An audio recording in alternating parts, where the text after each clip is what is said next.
מוקדם יותר היום שוחחתי עם ידידנו הנשיא טראמפ. متوسل میشن به کسانی که ইরানের স্বার্থ রক্ষা করছে ডোনাল্ড ট্রাম্প এমন মন্তব্য করেছেন ইসরায়েলের সাবেক পররাষ্ট্রমন্ত্রী শ্লোমো বেন আমি। সম্প্রতি এক কলামে তিনি লিখেছেন যে হুঙ্কার দিয়ে যুদ্ধের সূচনা হয়েছিল তার পরিণতি এখন এক চরম হতাশায়। ইরান যুক্তরাষ্ট্র সম্ভাব্য যুদ্ধবিরতির খবর এখন আন্তর্জাতিক রাজনীতির কেন্দ্রবিন্দুতে। বিশ্লেষকরা বলছেন নিজের তৈরি করা জটিল ভূরাজনৈতিক ফাঁদ থেকে বেরিয়ে আসতেই এখন মরিয়া মার্কিন প্রেসিডেন্ট ডোনাল্ড ট্রাম্প। যুদ্ধের শুরুতে মার্কিন প্রশাসনের যেসব লক্ষ্য ও উদ্দেশ্যের গল্প শোনানো হয়েছিল বর্তমান বাস্তবতায় তার অস্তিত্ব মেলা ভার। তার মতে নতুন চুক্তির টেবিলে যা পাওয়া গেছে তা মূলত পুরনো বোতলে নতুন মদ। যে হরমুজ প্রণালী যুদ্ধের আগেও সচল ছিল তা আবার চালুর প্রতিশ্রুতি এবং ইরানের পরমাণু কর্মসূচি নিয়ে নতুন করে আলোচনার পরিকল্পনা যা আগেও চলছিল।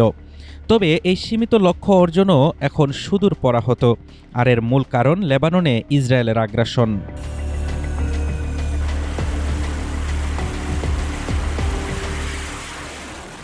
দুই সালে বারাক ওবামার করা পরমাণু চুক্তি থেকে ট্রাম্পকে বের করে এনেছিলেন ইসরায়েলি প্রধানমন্ত্রী বেনিয়ামিন নেতানিয়াহু। প্রতিশ্রুতি দিয়েছিলেন ট্রাম্পকে এর চেয়েও সেরা চুক্তি উপহার দেবেন। নেতানিয়াহুর উস্কানিতেই ট্রাম্প এই যুদ্ধে জড়িয়েছিলেন, এই আশায় যে দুই পরাক্রমশালী বিমান বাহিনী দ্রুত ইরানের সামরিক ও পারমাণবিক সক্ষমতা গুড়িয়ে দেবে। কিন্তু হিসাব মিলেছে উল্টো। এখন যুদ্ধ থেকে ট্রাম্প বের হতে চাইলেও সবচেয়ে বড় বাধা হয়ে দাঁড়িয়েছেন খোদ নেতানিয়াহুই। আসলে ট্রাম্প ও নেতানিয়াহুর লক্ষ্য কখনোই এক ছিল না। ট্রাম্প চেয়েছিলেন ওবামার চেয়ে ভালো একটি চুক্তি দেখিয়ে নিজের গৌরবমণ্ডিত ইমেজ রক্ষা করতে, কিন্তু ইসরায়েলের লক্ষ্য ইরানের ব্যালিস্টিক ক্ষেপণাস্ত্র ও আঞ্চলিক মিত্র হিজবুল্লাহ, হামাস বা হুথিদের সম্পূর্ণ নির্মূল করা, যেখানে ইরান অস্তিত্বের স্বার্থে কোনো আপোস করতে রাজি নয়।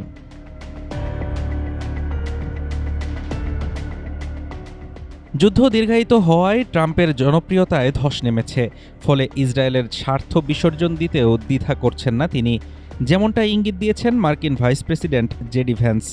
যুক্তরাষ্ট্র ও ইসরায়েলের স্বার্থ সবসময় এক নয়। সাম্প্রতিক এক ফোন আলাপে নেতানিয়াহুকে কঠোর ভাষায় তিরস্কারও করেছেন ট্রাম্প, এমনকি মনে করিয়ে দিয়েছেন মার্কিন সমর্থন না থাকলে নেতানিয়াহু আজ জেলেও থাকতে পারতেন। এক সময়ের অভিন্ন মূল্যবোধের সম্পর্ক আজ রূপ নিয়েছে প্রভু আর অনুগত এর সম্পর্কে। ট্রাম্প স্পষ্ট করে দিয়েছেন চূড়ান্ত সিদ্ধান্ত শুধুই ওয়াশিংটনের। ইতিহাস হয়তো ট্রাম্প ও নেতানিয়াহুর এই যুদ্ধ কৌশলকে এক বড় ব্যর্থতা হিসেবেই দেখবে, কারণ দুই সামরিক পরাশক্তি মিলেও অর্থনৈতিক বিপর্যস্ত ইরানকে পরাস্ত করতে পারেনি। উল্টো মধ্যপ্রাচ্যের নতুন ভূরাজনীতিতে ইরানই এখন আরও শক্তিশালী অবস্থানে, যেখানে মার্কিন প্রেসিডেন্ট নিজেই পরোক্ষভাবে হয়ে উঠেছেন লেবানন ও ইরানের স্বার্থের রক্ষক। হাফিজুর রহমান তুষার, ঢাকা টুডে।